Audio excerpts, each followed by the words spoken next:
Mesdames, Messieurs, bonsoir. C'est le 19h de la RTB. La mairie de Banfora inaugure de nouvelles infrastructures scolaires. 14 écoles ont été réalisées et équipées par la commune avec le soutien de ses partenaires. Les nouvelles salles de classe sont prêtes pour accueillir les élèves et leurs enseignants. La nuit, Guibo brille de mille feux. L'éclairage public a été renforcé dans la ville et les autorités communales se réjouissent de cet investissement de l'USAID, l'Agence américaine pour le développement international. Voilà pour les titres. Bienvenue à tous et merci de nous recevoir. La commune de Banfora renforce son système éducatif par la réalisation d'infrastructures scolaires. Dans la période 2020-2021, 14 écoles ont été construites et équipées dans cette commune. Un investissement de 270 millions de francs CFA financé par des partenaires comme l'Association internationale des maires francophones. L'ensemble de ces infrastructures ont été inaugurées mardi passé par la mairie en présence des parents d'élèves. Hassan Gourabou et Adama Julien Dambélé. 2 bâtiments constitués chacune de 4 salles de classe équipées ainsi que des latrines. Ce sont les infrastructures inaugurées au sein de l'école Corona C de Banfora à travers cette coupure de ruban. Une action de la mairie de cette ville avec l'appui financier de l'Association internationale des maires francophones et d'autres partenaires. Cette réalisation concerne également 13 autres écoles primaires et post-primaires de la commune de Banfora pour un coût total de réalisation de 270 millions de francs CFA. On ne parle pas de réhabilitation, c'est des écoles nouvelles qui ont été conçues cette année et nous sommes en train d'aller inéluctablement vers la résorption donc des besoins en infrastructure scolaire de la commune de Banfora, qui était estimé à 39 en 2017. Et aujourd'hui, on peut estimer à 24. Nous mettons en œuvre la politique que veut notre présidente, la maire de Paris, Anne Hidalgo. Elle souhaite qu'on mette en œuvre une politique sociale forte dans les villes membres. Vous en avez ici une expression, c'est-à-dire l'appui que nous apportons aux écoles. On n'impose aucun projet. Les projets viennent de la base. Ce que le maire nous demande, on le met en œuvre. À cette cérémonie d'inauguration, les parents d'élèves ont exprimé leur reconnaissance aux donateurs.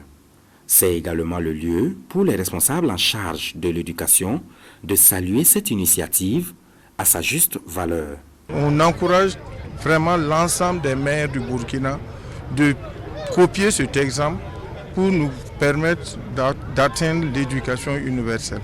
Je voudrais les inviter à entretenir ces joyaux pour que les générations à venir puissent toujours trouver que ces bâtiments sont en bon état. Ces bâtiments inaugurés vont accueillir de nouveaux élèves pour cette rentrée scolaire 2021-2022. Une bouffée d'oxygène pour tout le corps enseignant de la commune de Banfora.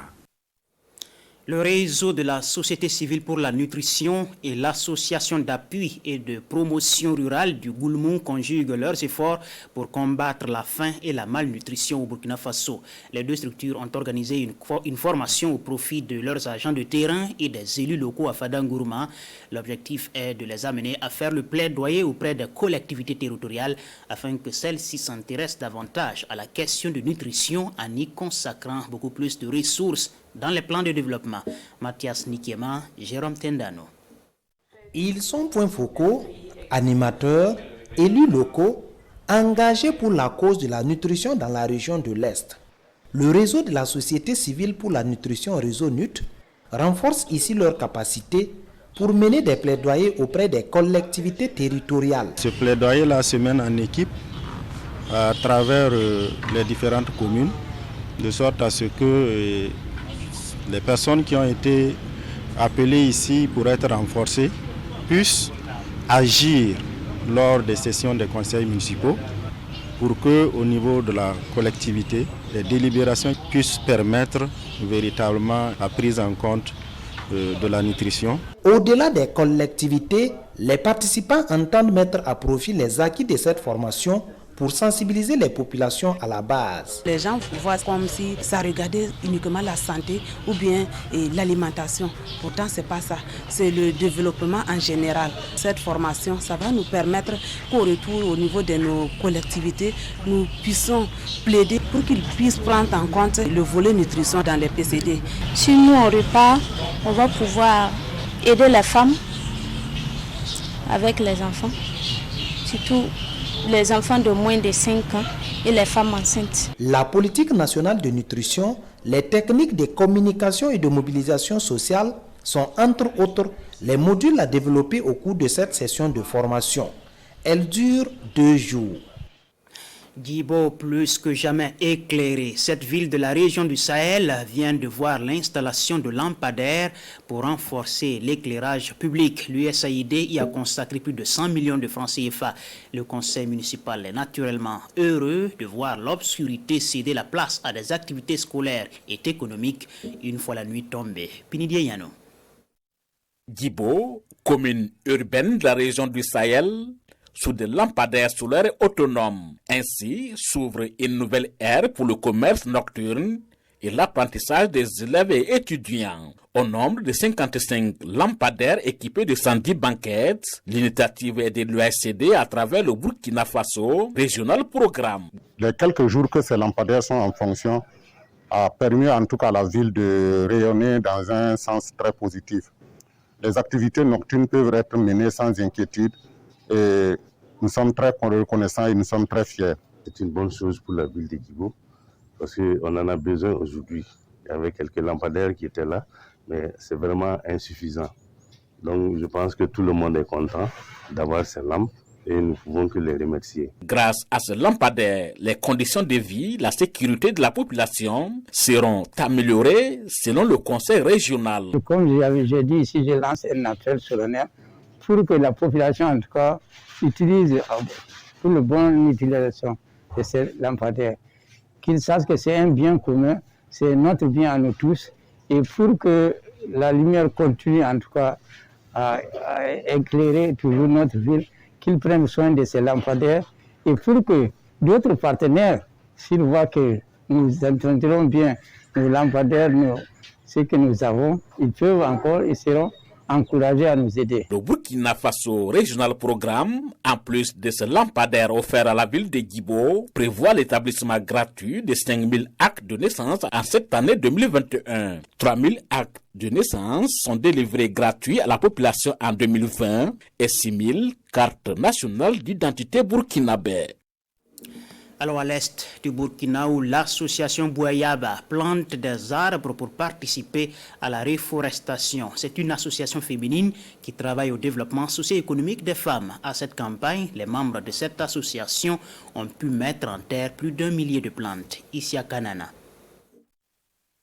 Les femmes de Kouaré répondent ici à l'appel du président du Faso, repousser les limites du désert dans la région de l'Est. Elles optent pour les produits forestiers de plusieurs espèces pour joindre l'utile à l'agréable. L'initiative est de l'ONG Bouyaba qui œuvre pour le développement socio-économique des femmes. C'est le début de notre contribution en matière de reboisement et de gestion des parcs à qualité. Nous ne comptons pas nous arrêter en si bon chemin. Et si Dieu le veut, nous allons continuer les années à venir pour multiplier, sinon doubler. Et puis, comme nous sommes étendus à l'ensemble du Burkina Faso, nous allons poursuivre. Ces activités de reforestation de Bouyaba s'étalent sur tout le mois d'août et selon un calendrier. Plusieurs localités sont concernées. Le 16 août, nous étions au sud-ouest où nous avons planté 150 arbres pleins de karité. Aujourd'hui, nous sommes avec les femmes du village du Kouaré où on a planté 500 plants d'arbres à karité, 500 plants de moringa et 100 arbres de baobab. Et le 28, nous étions à Basseko où nous avons planté 200 pieds d'arbres à karité. Pour les responsables de l'ONG Bouyaba, l'action ne s'arrête pas à la seule plantation d'arbres. La gestion des plants de karité est l'autre volet important de l'initiative dont l'ambition est d'accompagner plusieurs femmes en leur octroyant une aide financière dans ce sens. À Dori, les anciens élèves de l'école primaire se retournent à leur établissement pour des activités. Les alumni de l'école se sont retrouvés pour une journée de salubrité suivie de compétitions sportives pour ainsi marquer les retrouvailles entre anciens de cette école qui date de 1977. De Dori, le reportage d'Albert Nébier et de Lazare Sanou. Au menu de la commémoration du 10e anniversaire de l'association des anciens élèves de l'école CD Dori, la journée de salubrité qui a lieu à quelques jours de la rentrée des classes. L'activité menée aujourd'hui est vraiment salutaire. L'école en a besoin parce que comme le président de l'association a dit, l'école n'est pas clôturée. Et c'est la conjugaison de ces activités qui peuvent vraiment redorer le blason vraiment de l'école. Puis, la coupe entre les différents grains de thé. Le grain TFC remporte la coupe par un score de 2-0 face au grain JRC. Notre stratégie était que dès le début de la compétition, nous étions en train de jouer avec l'esprit d'entente. Et surtout, voilà, comme sur le football, personne ne triche sur le terrain. Quand une personne triche, tout le monde ne s'en sort pas. Mais voilà, jusqu'à la finale, on s'en sortait bien, on jouait, il y avait l'esprit d'équipe. C'est pas qu'on n'a pas joué au collectif, on a fait une erreur. Ils nous ont marqué dès le début. Et puis, on s'est laissé distraire, on n'était plus concentrés. Ces 48 heures d'activité, Journée de salubrité et Maracana Intergrain ont tenu toutes leurs promesses. Depuis hier, on a eu la mobilisation des jeunes. Et ce matin, depuis 8 heures, il y a eu plus de 20 équipes qui ont compété. Donc cela témoigne aussi de l'engagement de la jeunesse du quartier en faveur de tout ce qu'on fait pour le développement du quartier. Chaque équipe est repartie selon l'esprit du Maracana avec du thé, du sucre, un fourneau et une théière, de quoi maintenir les grains. Encore une semaine et ce sera fini pour les vacances. En attendant, certains écoliers occupent sainement leur temps à travers certaines activités. C'est le cas de ce programme d'art vacances qui a eu lieu à Ouagadougou. Pendant 2 semaines, des enfants reçoivent de l'instruction civique et sont initiés à certains arts comme la musique et l'art plastique. La clôture de ce programme de vacances avec Nongba Kouda et Pascal Kané. C'est la fin de 2 semaines d'immersion dans le domaine des arts pour ces enfants. Pendant 14 jours, ils ont été initiés dans le maniement des instruments de musique, mais aussi du pinceau pour l'art plastique. Le tout en apprenant à mieux connaître et respecter les symboles de l'État à travers une instruction civique. On peut dire que cette année, ça a été encore un succès, parce qu'on a pu pendant 2 semaines former les enfants. Et aujourd'hui, c'est la preuve de ce qu'ils ont fait pendant les 2 semaines. À cause de la situation sanitaire, ce n'était pas facile de pouvoir regrouper tous les enfants pour pouvoir les former. Mais cette année, quelques-uns, on a pu les former et voilà le résultat. Moi, je voulais encore une fois saluer les autorités officielles du Burkina, mais aussi les autorités culturelles, la chefferie traditionnelle et aussi tous les parents d'élèves qui se sont mobilisés massivement et surtout saluer les élèves. Ça montre la qualité de l'éducation ici au Burkina et nous souhaitons donc bon vent à toute cette pépinière. Depuis 2008, environ 300 enfants sont passés par ce programme dénommé Art Vacances. Un programme qui vise à faire découvrir et détecter les talents artistiques dans le milieu scolaire. Au-delà de l'apprentissage et de la découverte, le camp aurait permis à ces enfants de s'occuper utilement pendant ces vacances. Voilà, c'est ce qui referme ce journal. Merci pour votre fidélité. Prochaine édition, le 20h avec Fousseni Kindo. Très bonne soirée sur la RTB.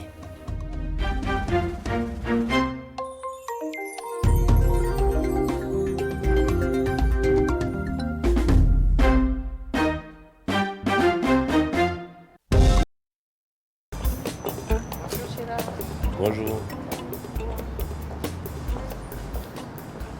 Qu'est-ce que vous lisez ?